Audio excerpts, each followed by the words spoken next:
Que a graça e a paz de nosso Senhor Jesus Cristo esteja reinando sobre cada irmão. Amém?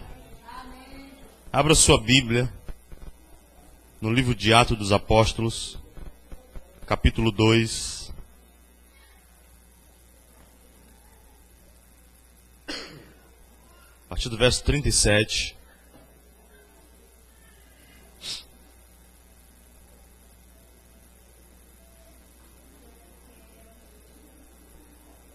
Queria mais uma vez expressar a minha gratidão a Deus, a essa igreja, o pastor Júnior, por nos receber tão bem aqui ontem, hoje, felizes e até mesmo feliz com o que nós temos visto, com a mudança que Deus tem operado na vida de cada irmão e com os frutos que Deus certamente trará à vida desta igreja.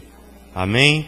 Nós não temos dúvida nenhuma de que Deus tem sido aquele que tem direcionado a vida de cada irmão e principalmente a vida do pastor e da sua família.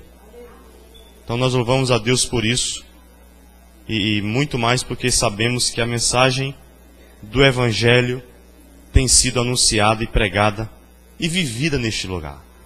Então estamos felizes por isso, no nome do Senhor Jesus. Queria chamar a sua atenção. Nós estaremos lendo alguns versículos nesse texto. Mas antes de qualquer coisa, eu queria também estar dizendo aos irmãos que o tema da nossa mensagem de hoje, um pouco diferente da de ontem, é a mensagem e o impacto da mensagem.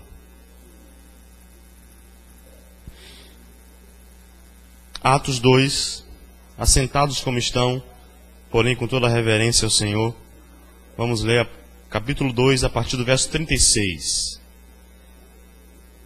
Esteja absolutamente certa, pois, toda a casa de Israel, que a este Jesus, que vós crucificastes, Deus o fez Senhor e Cristo.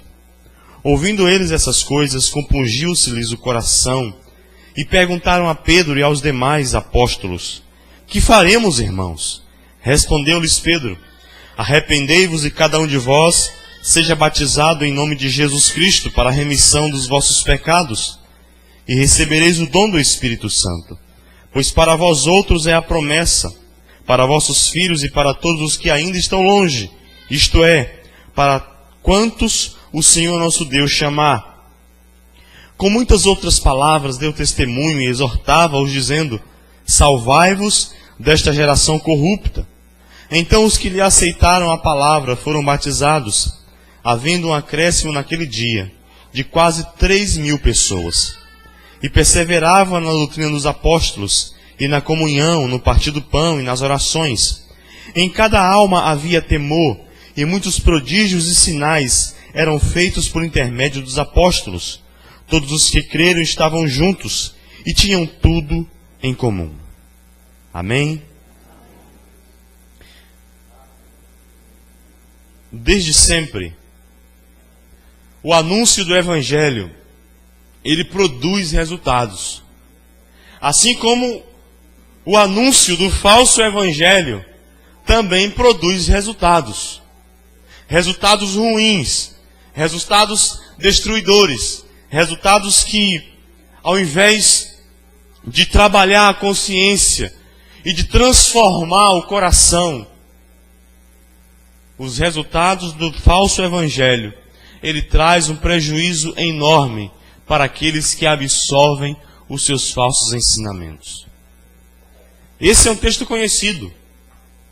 O momento talvez mais extraordinário, depois que Cristo é levado à presença de Deus, o Pai, quando os discípulos estão reunidos num cenáculo, em oração, aguardando com toda a reverência, com todo o temor, a promessa que Jesus havia feito 10 dias antes, no dia em que ele foi levado da presença de todos aos céus, ele lhes havia feito uma promessa.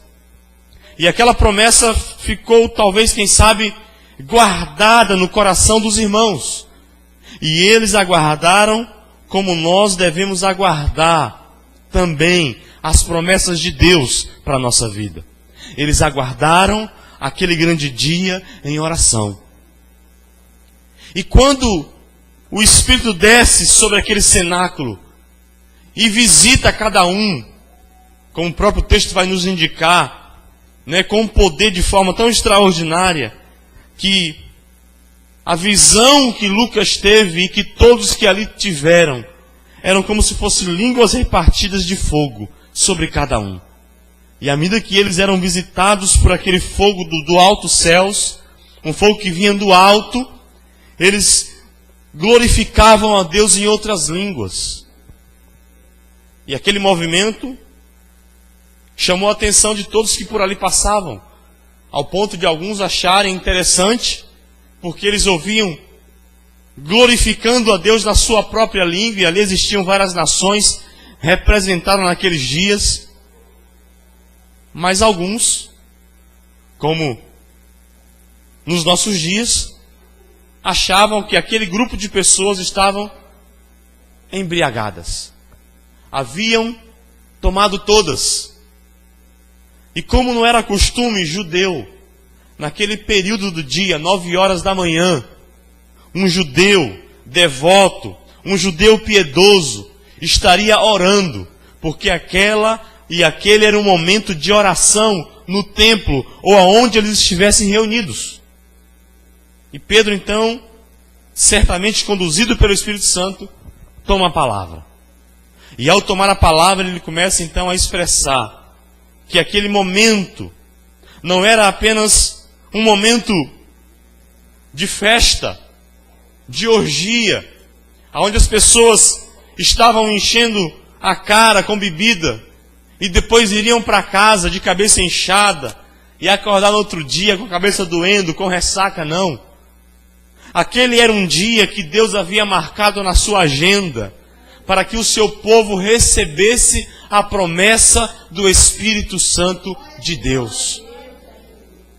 E ao falar sobre essa promessa, ele cita o livro de Joel. E depois que ele fala da promessa, ele vai falar sobre aquele que é a promessa, Jesus Cristo. E ele começa relatando sobre todo o momento em que Jesus aqui viveu na terra, pregando a palavra do Senhor, curando os enfermos, ministrando aos corações quebrados e adoecidos, restaurando vidas. Mas aquele Jesus que foi enviado por Deus, foi mal entendido pela religião, foi mal entendido pelas autoridades, e por eles foi crucificado. Mas não foi porque o homem decretou a sua crucificação, foi porque aquilo já havia sido algo predeterminado no coração do Pai antes da fundação do mundo. Então o conteúdo do Evangelho, a mensagem central do Evangelho, não é outra senão o Filho de Deus, crucificado numa cruz, mas não detido por ela. A mensagem do Evangelho não é outra senão que o Filho de Deus veio a esse mundo e se fez carne e habitou entre nós. E como diz João no seu Evangelho, e cheio de graça e de verdade, ele habitou entre nós.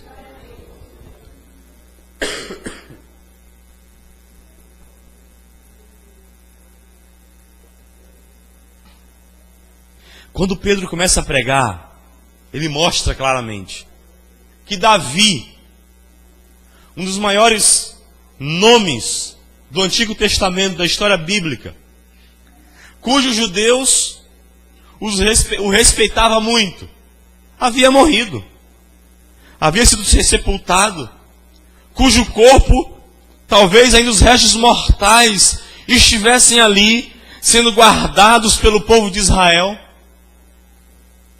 Mas Davi, na sua morte, ele conheceu a corrupção.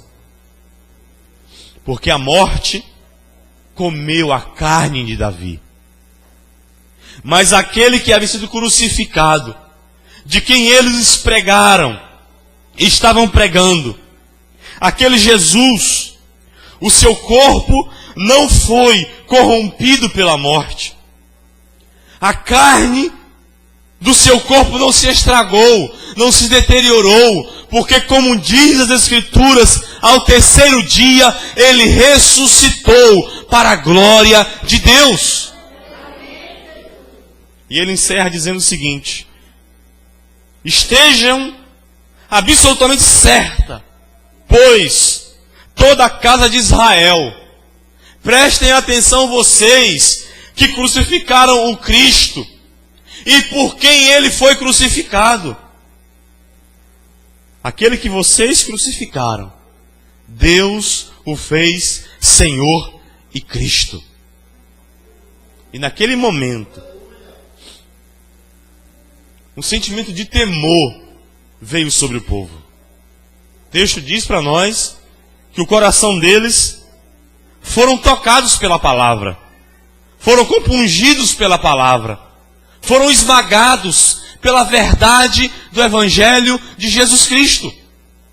E à medida que eles tomaram noção do que havia acontecido, só lhes restaram uma pergunta: o que nós iremos fazer, irmãos? Qual deve ser a nossa atitude a partir de hoje, uma vez que a verdade iluminou o nosso coração adoecido e perdido nas trevas? E aí Pedro, direcionado pelo Espírito Santo, lhes disse: arrependei-vos e cada um de vós seja batizado em nome do Senhor Jesus para a remissão dos pecados e recebereis o dom do Espírito Santo de Deus. Isso posto, fica claro para nós uma coisa simples. A mensagem do Evangelho, ela é confrontadora. Ela é confrontadora por alguns aspectos, porque não nos permite permanecer como éramos. Quem ouve a verdade da cruz jamais será a mesma pessoa. Quem ouve a mensagem de redenção jamais se acostumará com qualquer migalha. Quem ouve a mensagem do Evangelho jamais se dobrará diante do falso Evangelho. É impossível você ser tocado pelo Evangelho do Senhor Jesus, que, diga-se de passagem, é viva, é poderosa. Não está presa a nenhuma religião, não está presa a nenhum dogma religioso. Não está presa a mim, pregador do Evangelho. É livre. Quando Paulo estava preso, ele disse: olha, eu estou algemado. Orem por mim. Mas a palavra do Senhor não está aprisionada. De modo que aonde ela chega, ela mata o velho homem. Aonde ela chega, ela crucifica o velho Adão que habitava em nós. Ela mata aquela natureza promíscua, destruidora, avarenta. Ela coloca o velho homem na cova. E ela faz surgir um novo homem, uma nova natureza, novos hábitos, novos valores, uma forma nova de pensar, não porque é nova no sentido de novidade apenas mundano, mas é novidade de vida para sempre. Porque a cada dia com Cristo é uma surpresa diferente. E se você, vivendo na presença do Senhor, não tem experimentado a graça de Cristo na sua vida, na sua família, eu lhe convido nesta noite a se colocar diante do altar de Deus e chamar e invocar a presença do Espírito Santo que habita em você.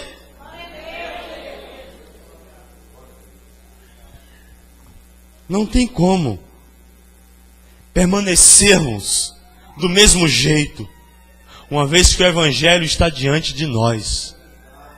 Nos falou ao nosso coração. Na carta aos Efésios, Paulo é claro no capítulo 2. Assim era muitos de vós. Porém, em Cristo, Deus nos deu uma nova vida. Então, eu não posso viver hoje o Evangelho de Cristo como um servo de Cristo, como um discípulo do Senhor, com os pensamentos do passado. Pensamentos distorcidos. Pensamentos que envergonham o Espírito Santo de Deus que em nós habita. Pensamentos que não alimentam a alma, mas adoecem a alma. Pensamentos que não nos colocam diante da face daquele que é Senhor, mas nos afasta da graça bendita de Deus. Quando Jesus teve encontro com Nicodemos, Nicodemos quis elogiá-lo, dizendo que não era possível alguém fazer o que ele fazia, se aquele alguém não viesse de Deus. Ele queria uma forma, uma maneira de se aproximar de Jesus, de saber mais dele. E existem situações, queridos, que o Senhor vai direto ao ponto. E ele disse: Nicodemos, vou te falar uma coisa, meu querido. Em verdade te digo, se você não nascer de novo, você não pode ver o reino de Deus. Mata o velho homem e proporciona um novo nascimento. E esse novo nascimento, ele vem recheado da graça do Senhor, porque ele nos chama a uma realidade. Ele nos tira daquele mundo de conto de fadas que muitas vezes a religião vai construindo ao longo da história, no nosso coração, na nossa vida, na nossa mente. Ao ponto de pessoas se prostrarem diante de imagens, de esculturas, aonde as pessoas se prostram diante dos homens e reverenciam os homens, mas negam o Cristo que foi crucificado na cruz do Calvário. Essa mensagem, ela vem para remover tudo isso. Aquilo que trouxe ao nosso coração tristeza, aquilo que anulou a nossa adoração na presença de Deus. Então a mensagem do Evangelho, ela é confrontadora, porque ela não permite que vivamos como vivíamos no passado. E essa mensagem levou aqueles irmãos a questionarem: o que devemos fazer? Uma vez que conhecemos a verdade, qual deve ser a nossa atitude então, irmãos? E aí Pedro ele dirigiu uma palavra. Mas eu vejo também nesse texto que a mensagem do Evangelho, ela é transformadora. Porque ao mesmo tempo que nos coloca no canto da parede, que revela quem somos, que mostra qual é o nosso destino, se não nos curvarmos diante daquele que veio para morrer, para ser crucificado, e por um momento, o próprio Pedro não entendeu, quis impedi-lo de ir à cruz.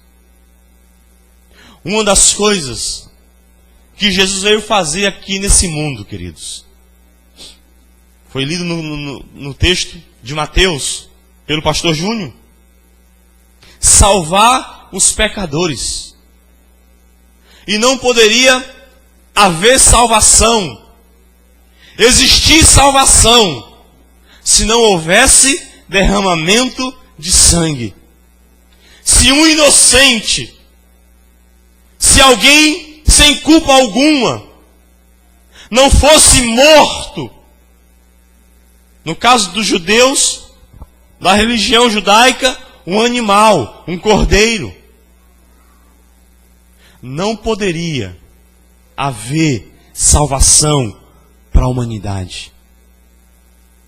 E aí o Cristo vem, o Cordeiro de Deus que tira o pecado do mundo. Vem a esse mundo e entrega a sua vida. E quando Ele entrega, Ele nos aponta um caminho. Por isso não é só confrontadora, Porque não nos confronta e nos deixa sem resposta, não. Nos confronta e nos aponta um caminho. Quando em uma conversa com seus discípulos, Filipe disse: Senhor, mostra-nos o Pai e isso nos basta.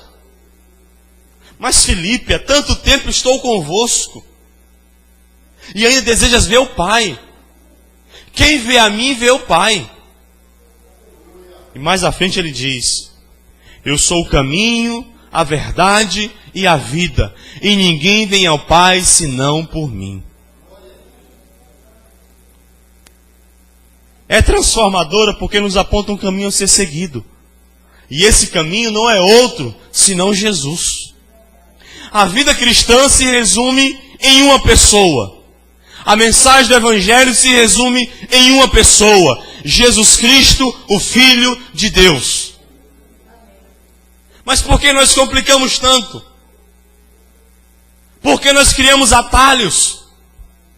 Por que pegamos caminhos diversos? E por que muitas vezes nos afastamos da verdade quando deveríamos dela nos aproximar?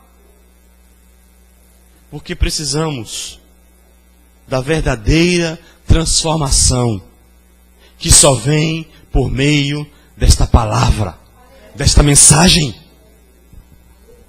Deus não deixou outro instrumento para que a sua vontade fosse conhecida e reconhecida pelo homem. Ele deixou a sua palavra. E é por isso que nós a temos até hoje. Foi preservada todo esse tempo pelo Espírito Santo de Deus. Houve um tempo em que a palavra se perdeu no antigo Israel. E quando o sacerdote a encontra, no período da reforma do templo, Josias lê o livro da lei. E ao ler o livro da lei, vem sobre o povo de Deus temor, reverência. Naquele momento, há uma convocação, há um voltar para Deus. Sim, porque é isso que a Bíblia faz conosco. Ela nos coloca diante de Deus. Muita gente vive nessa vida. Dizem ter fé em Deus, mas não vivem para Deus. Vivem para si mesmos. Dizem ter fé em Deus, mas não obedecem a Deus. E fé sem obediência não é fé. Pode ser qualquer outra coisa, menos fé.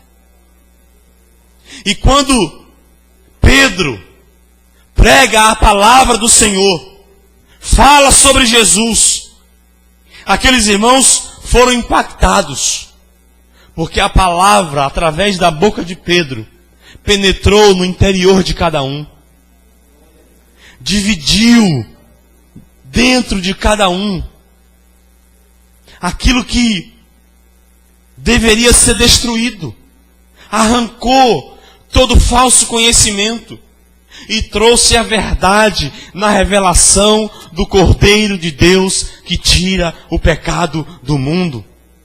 Então, irmãos, a palavra nos transforma porque é poderosa para trabalhar o nosso interior. Ela nos transforma porque remove as máscaras da religião. Porque nos coloca face a face com Deus, e face a face com Deus não tem como nos esconder. Quando nós estamos diante do Senhor, nós enxergamos a nossa própria miséria. Quando nós estamos diante do Senhor, nós enxergamos a nossa decadência humana. Olha para Isaías capítulo 6. Num momento difícil no qual viveu, perdeu um grande amigo. Foi à casa do Senhor para falar com Deus, talvez expressar a angústia do seu coração. E ao adentrar no templo do Senhor, ele tem uma visão de Deus.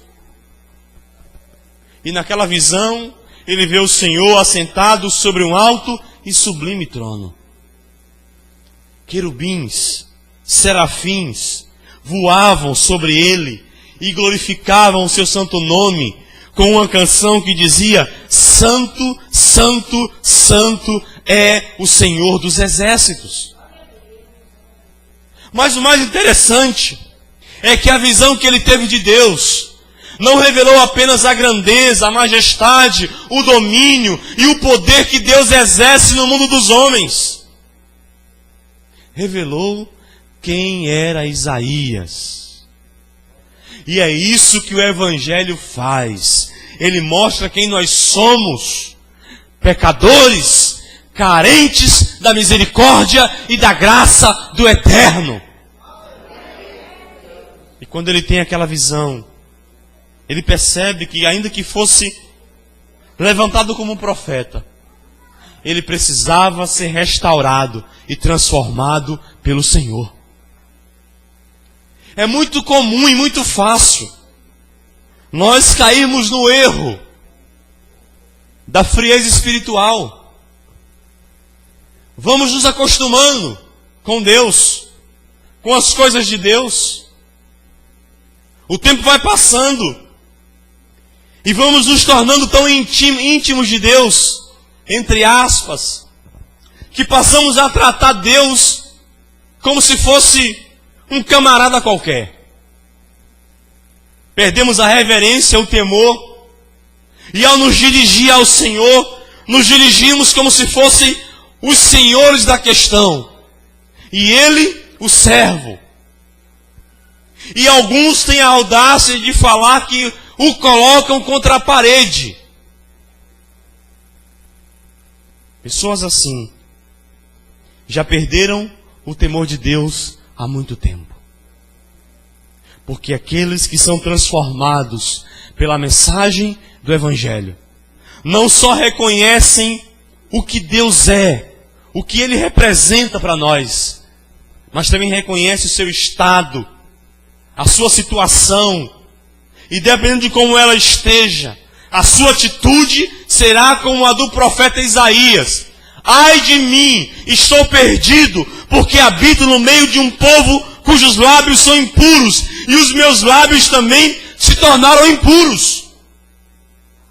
Eu estou perecendo, mas os meus olhos viram o Rei.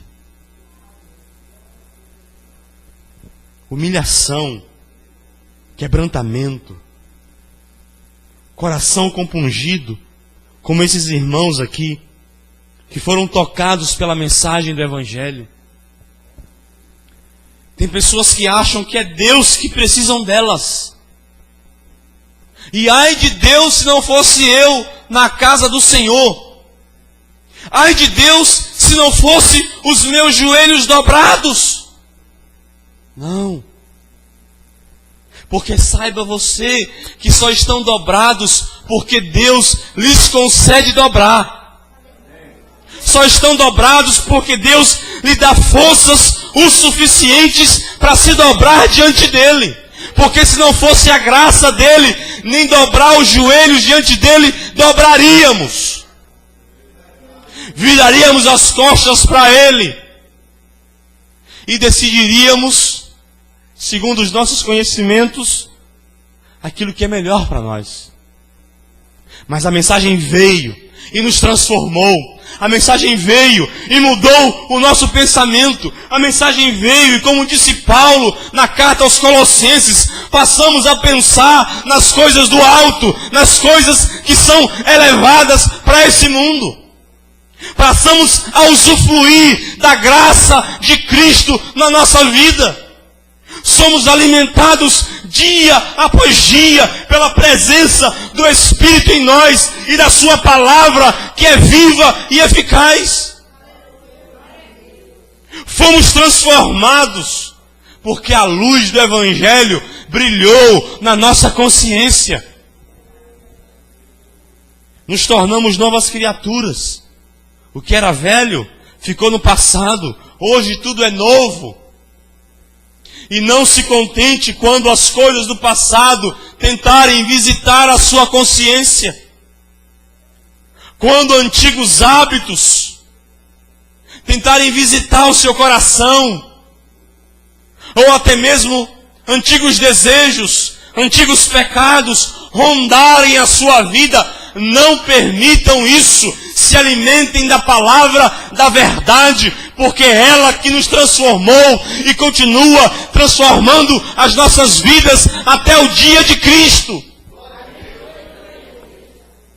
A mensagem do Evangelho, ela é confrontadora, ela é transformadora, mas ela também é abençoadora.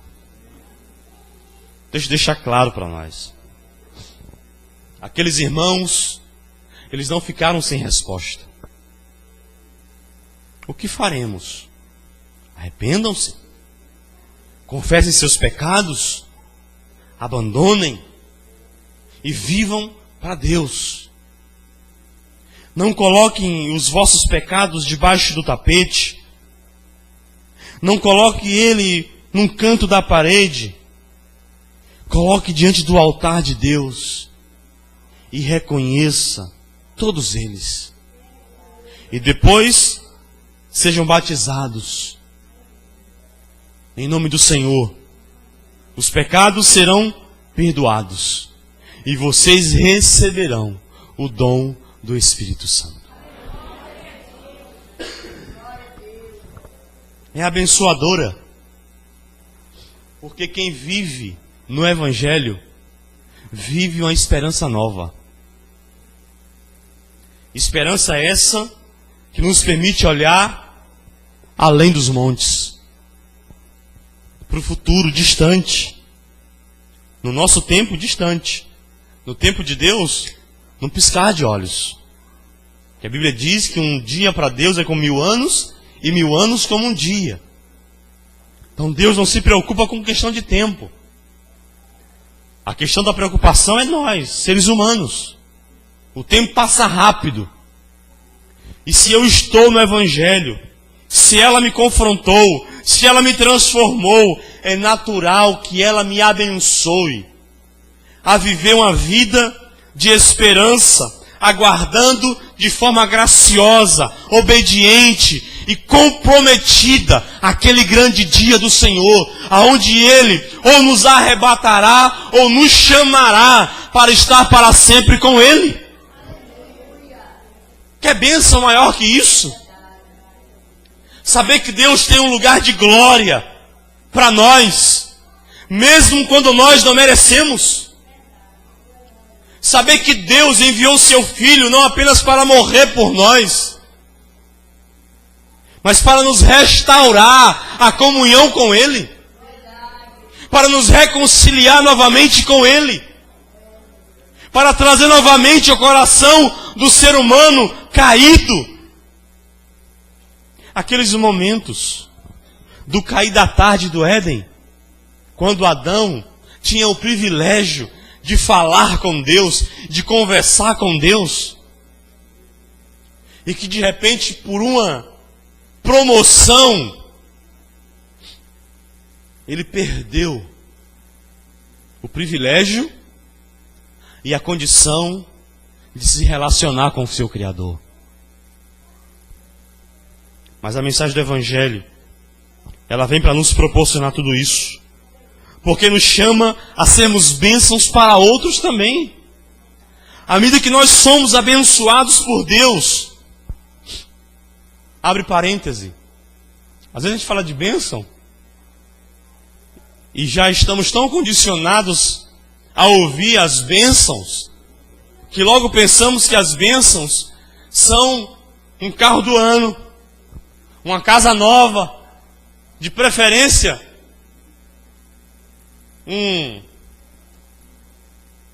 um apartamento no último andar, para mim ter acesso a uma piscina boa, de frente para o mar. Para muita gente isso é bênção. Para muita gente que não conhece o Evangelho, isso é o poder de Deus. Para Deus, isso é nada. Porque tudo isso vai ficar aqui. Para Deus, a riqueza que importa é a riqueza espiritual. É a riqueza de uma vida que foi confrontada, que foi esmagada pela palavra, mas foi transformada e agora está usufruindo desse momento abençoador na presença do Pai. Jesus não veio para dizer ou para promover ninguém ao reino dos homens.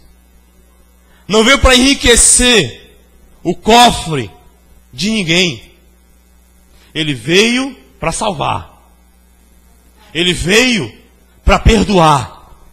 Ele veio para desfazer as obras do diabo. Ele veio para arrancar da mente das pessoas toda a cegueira espiritual. E ele veio para implantar no coração do homem o evangelho da graça dele mesmo. Então isso é vivermos abençoados por Deus. De muitas vezes temos pessoas em dificuldades financeiras, mas ainda assim confiar no Deus provedor, confiar no Deus sustentador, no Deus que vai abrir uma porta no momento certo, na hora certa, conforme Ele deseja e conforme Ele planejou. Porque é isso que a oração do Pai Nosso nos instrui. A dependermos de Deus 100%. E ao dependermos de Deus, trabalharmos para que Deus honre o suor do nosso rosto, para que Deus honre a sua promoção no seu trabalho, para que Deus te faça próspero aonde você estiver e por onde você caminhar. É assim que Deus faz. Mas a verdadeira bênção é termos sido reconciliados com Deus novamente. Quem era eu, meu irmão? Quem éramos nós? Estávamos caminhando para o precipício e achávamos que estávamos abafando. Eu sou o cara. Eu sou bom. Todo final de ano eu dou cesta básica. Eu sou bom, não tem como Deus me deixar de fora. Eu não vou à igreja, mas eu oro. Eu falo com Deus, afinal de contas, Deus é o Deus de todos, e para falar com Deus, não precisa de nenhuma igreja. Se esse é o seu pensamento, você está equivocado. Você precisa vir à igreja, porque a igreja é o lugar que se reúne para adorar a Deus. Aliás, a igreja se reúne no templo para adorar a Deus. E aqui aprendemos a palavra de Deus, a verdade sobre Deus, sobre a vida, sobre o passado, sobre o presente e sobre o futuro. E aqui nós somos instruídos a caminhar em verdade, a caminhar no evangelho da restauração, da transformação, o evangelho da prosperidade, diferente daquele que se ouve aí fora, que se é pregado, que só quem se enriquece são os pregadores da prosperidade. O povo que chega lá continua alimentando esse vício miserável para esses homens que vendem a fé, que barganham com Deus, menos o Deus que veio à cruz. Um Deus qualquer. O Evangelho, com a sua mensagem, nos abençoa, porque nos concede o privilégio de nos tornarmos cidadãos dos céus. Paulo diz que já reinamos com Cristo, que nada pode remover do nosso coração essa certeza. E se você entrou aqui hoje, pensando em desistir, pensando em abrir mão, por uma situação ou outra, eu quero dizer para você que aqueles que vivem no Evangelho que foram confrontados por Ele, transformados por Ele e são abençoados por Ele, não voltam atrás, não retrocedem. Ainda que difícil seja a caminhada, e ainda que seja árdua, a nossa estrada em direção à cruz, porque todo discípulo é chamado para caminhar em direção à cruz. Porque assim como Ele morreu, nós também devemos morrer, para que ao viver, não vivamos mais para nós, mas por aquele que por nós morreu e ressuscitou. Vamos nos colocar de pé.